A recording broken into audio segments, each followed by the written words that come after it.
You know, there is a very expensive misconception in the construction industry. Oh, yeah. It's the idea that the finish line is when you tighten the very last bolt.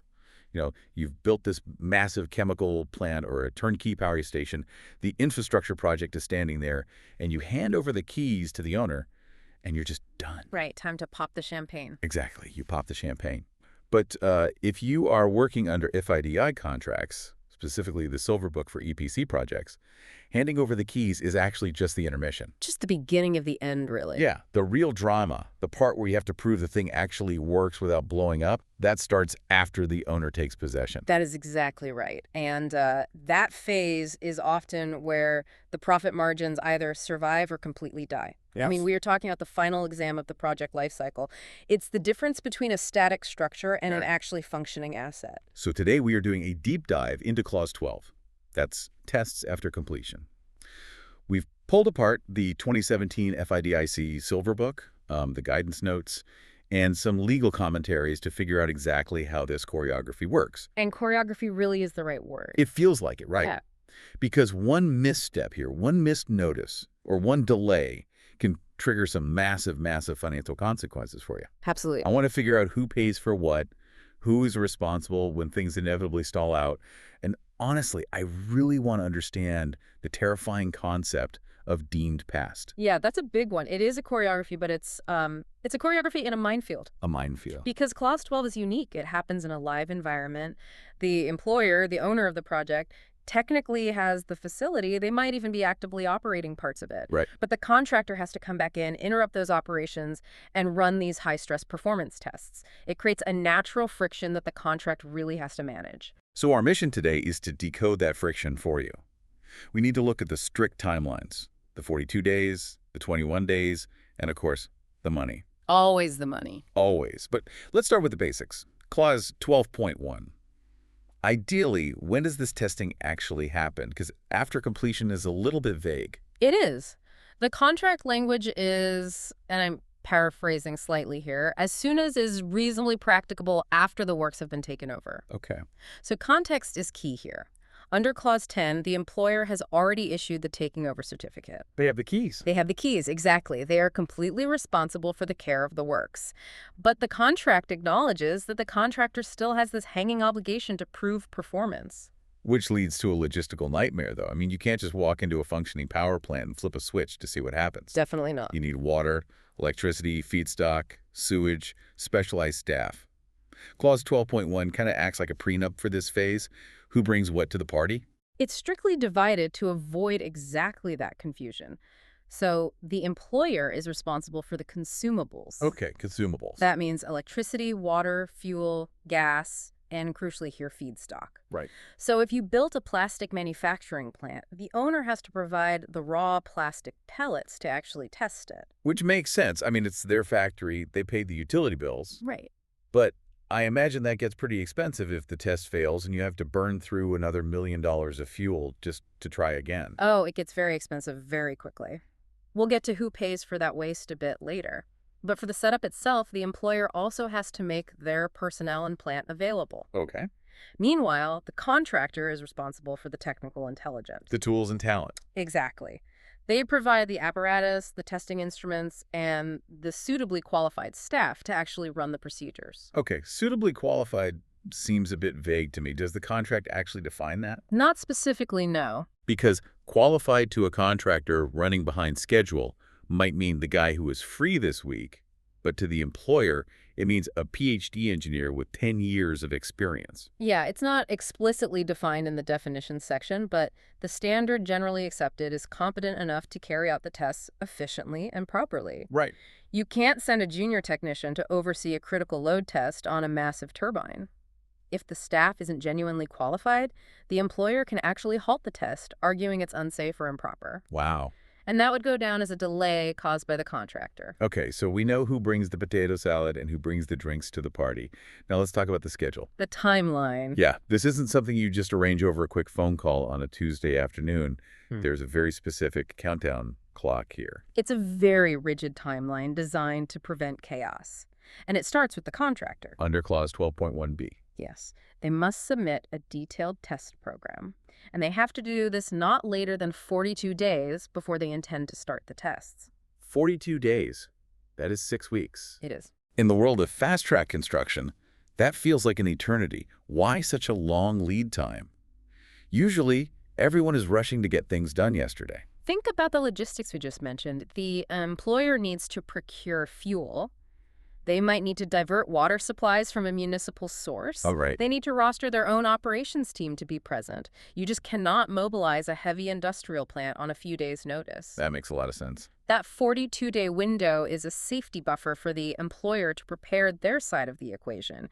If you spring a test on them tomorrow, they physically cannot support it. So the contractor submits this big plan.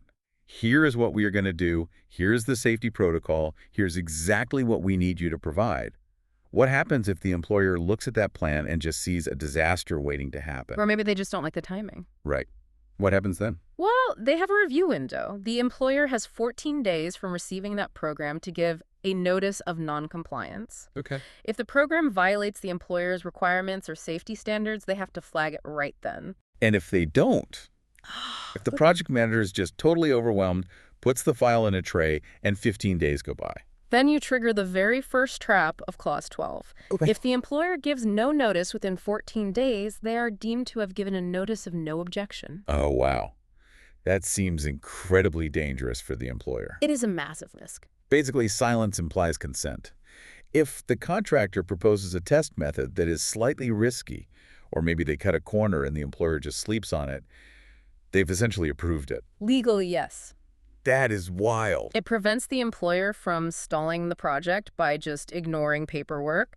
But you're right, it shifts a huge burden of diligence onto the employer's team. You have to read the mail. You have to respond. Right. In FIDIC 2017, silence is rarely just silence. It's almost always a legal trigger. So let's say the plan is approved, either actively because they said yes, or by silence because they missed the 14-day window. The contractor still can't just show up on day 43, right? No, they can't. There is a second step. Okay, what is it? Clause 12.1c. The contractor must give a specific save-the-date notice. Save the date. Yes, and this has to be issued not less than 21 days before the specific date the test will actually commence. Okay, help me understand the logic here. We had a 42-day notice for the plan, and now we need a 21-day notice for the actual date. Why the double up? Think of it this way. The 42-day plan is strategic. It says, here is the methodology, here are the resources we are going to need generally. Right. The 21-day notice is tactical. It says, we are arriving on Tuesday the 12th at 08:00 hours. It locks in the actual resource usage. Got it. And once that date arrives, or at least within 14 days of it, the contractor must proceed. They are obligated to start. They can't send the notice and then just flake out. It sounds super manageable in theory. In theory, yes. But you and I both know projects rarely follow the theory perfectly. Very true. Which brings us to Clause 12.2, delayed tests. What happens when the contractor is completely ready? They have the plan, they gave the tactical notice, they have the crew standing there, but the employer says, stop, we aren't ready. This is a very common scenario, actually. I bet. Maybe the feedstock didn't arrive at the port. Maybe the national grid isn't connected to the site yet. Or, honestly, maybe the employer is just having cash flow issues and doesn't want to trigger that final payment milestone. Oh, sneaky. Right. If the employer prevents the tests or causes an undue delay, the risk shifts immediately. And when you say risk shifts, you mean money changes hands. I absolutely do. Clause 12.2b is crystal clear on this. If the contractor incurs cost as a result of this delay, they are entitled to payment of cost plus profit. Let's pause on cost plus profit for a second. Yeah. Because in FIDI, that's a very specific term. It's not just reimbursing the hourly wages of the guys standing around in hard hats. Exactly.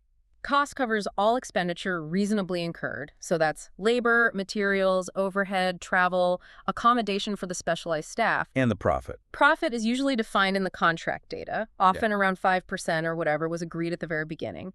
The core idea is that the contractor isn't a charity. If you tie up their resources and their people, you are preventing them from earning money on a totally different job, so you have to pay them the profit they would have made somewhere else. Okay, so if the contractor gets paid to wait around, that sounds pretty fine for them. But there is a much darker consequence for the employer if this delay drags on. Right? Yes. This is where we get into the deemed past territory. This is the part that feels like a complete magic trick to me. It is the real aha moment of Clause 12. So the contract states that these tests must be carried out before the expiry of the DMP. The defects notification period. Yes, which is essentially the warranty period, usually 12 months or maybe 24 months after taking over. So the clock is ticking on the warranty. Right. Now, Clause 12.2 says if, for reasons not attributable to the contractor, a test after completion cannot be completed during the DMP. Lead for it. The works or section shall be deemed to have passed this test after completion. That is nuclear. Let's play this out so I really understand it. I build a massive refinery for you. You, the employer, keep delaying the test because you can't get crude oil delivered. Right. The warranty period just ends. I never actually ran the refinery at full capacity, but legally, I have fulfilled my entire contract. Legally, yes. The refinery works, you get your performance certificate, you get all your retention money back. And the employer. The employer is left with a massive industrial asset that has never once been stress tested, and they have zero legal recourse against the contractor if it fails to hit the targets later on. That seems incredibly harsh on the employer. Yeah. Why is the contract structured this way? It feels like the contractor gets away with murder just because the employer was a little slow. It's about forcing a decision. It completely prevents the employer from holding the contractor hostage indefinitely. Ah, I see. Without this clause, an employer could say, oh, we haven't tested it yet, so we can't pay you your final 10%, and they could just drag that out for years. Keeping the money in the bank. Exactly. This clause puts a hard stop on the timeline. It essentially says, if you want to verify the quality of what you bought, you absolutely must facilitate the test. So it's a use it or lose it provision regarding your right to test your own facility. Precisely. And in my experience, contractors who are really savvy track that DMP expiration date like hawks. If they haven't tested, they are just counting down the days until they are free and clear. Now let's flip the script entirely. Okay. The employer provides the fuel, the contractor shows up, the test actually runs, and the red lights start flashing. It's a nightmare scenario. The turbine vibrates. The output is only 80% of what was promised in the contract. We have a failure. What does Clause 12.3 say about that? The immediate step is remediation. Under Clause 11.1, the contractor has to fix the defect. They have to tune the engine, replace the faulty part, whatever is needed.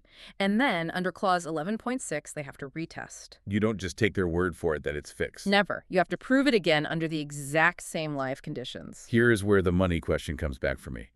We established earlier that the employer pays for the consumables, right? The fuel, the electricity. Right. If we have to run the test 3 separate times because the contractor keeps failing, surely the employer isn't paying the gas bill every single time. No, that would be totally unfair. Clause 12.3 is explicit about this. If the failure and the retesting are the contractor's fault, the employer is entitled to claim any additional costs they incurred. Additional costs. Yes. So if they have to buy extra fuel or pay their operations staff overtime for the second and third test, they bill all of that back to the contractor. That seems very straightforward. You break it, you pay for the extra cleanup. Exactly. But there has to be a scenario where the contractor simply cannot quite fix it. Or maybe it's just not worth fixing. Say the power plant produces 98 megawatts instead of 100. Right. It works, it's highly profitable, but it's just not what was specified on paper. Does the contractor really have to tear the whole thing down and start again over 2 megawatts? Usually no. That would be massive economic waste. This is where Clause 12.4 really helps us out. It deals with the failure to pass tests. Okay. If the contract includes performance damages, which are sometimes called liquidated damages for performance, there is a buyout option. A buyout option. Yeah. How does that work? Is it just a fine? Let's use your 98 megawatt example. The contract might say, for every single megawatt below 100, the contractor owes $1 million. Okay. The contractor looks at the cost of actually fixing it. Maybe it would cost $20 million to replace the turbine entirely. Versus the cost of the damages. Which is just $2 million. Right. So they write the check for $2 million. And then what? Is the project still officially considered failed? No. Once the contractor pays those performance damages in full during the DMP, the works are deemed to have passed the tests after completion. Wow. It's exactly like a speeding ticket. You pay the fine, and the incident is just wiped from the record. You don't have to go back and drive the road again slower to prove you can do it. In a commercial sense, yes. It provides certainty for everyone. The employer gets compensated for the lower output, which is effectively a discount on the final price, and the contractor gets to close the file. It stops the infinite loop of fix and retest. But wait, this creates a weird conflict, doesn't it? How so? What if the contractor actually wants to fix it? They say, no, don't charge me the $2 million. I can tune this. I know it's wrong. I just need another week of access to the plant. Ah. But the employer is already running the plant and making good money at 98 megawatts. They absolutely do not want to shut down for a week just to save the contractor some cash. Now you have hit on the modification struggle in clause 12.4. The modification struggle. Yes. The contractor proposes adjustments. The employer, however, is now operating a live business. They can actually refuse immediate access. The contract specifically says the employer can instruct that access will only be given at a time convenient to the employer. Convenient to the employer. Yeah. That sounds like another massive potential delay trap. If I'm the employer, and I'd frankly rather have the $2 million in damages than a fixed plant, can I just deny access over and over until the warranty runs out? You can try, but the draftsmen of FIDIC definitely anticipated this behavior. This leads to the second major loophole in Clause 12. I'll get laid on me. The contractor remains liable to carry out the adjustments. However, if they are waiting for that access notice and they do not receive it during the relevant DMP, the warranty period, they are relieved of the obligation to make those adjustments. Wow.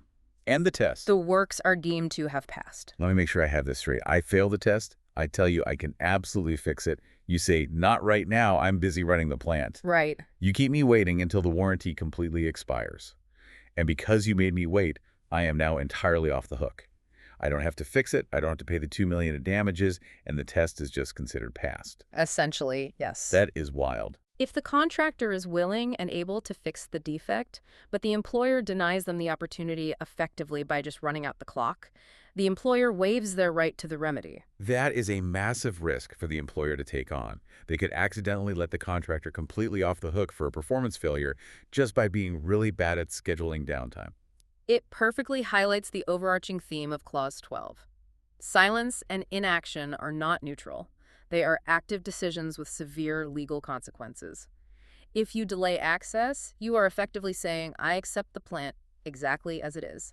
What if the employer isn't just being passive, though, but actually being unreasonable? Like just blocking the gate and refusing to talk? If there's unreasonable delay in permitting access, either to investigate a failure or to fix it, the contractor is again entitled to cost plus profit for that delay. So the employer pays twice. They do.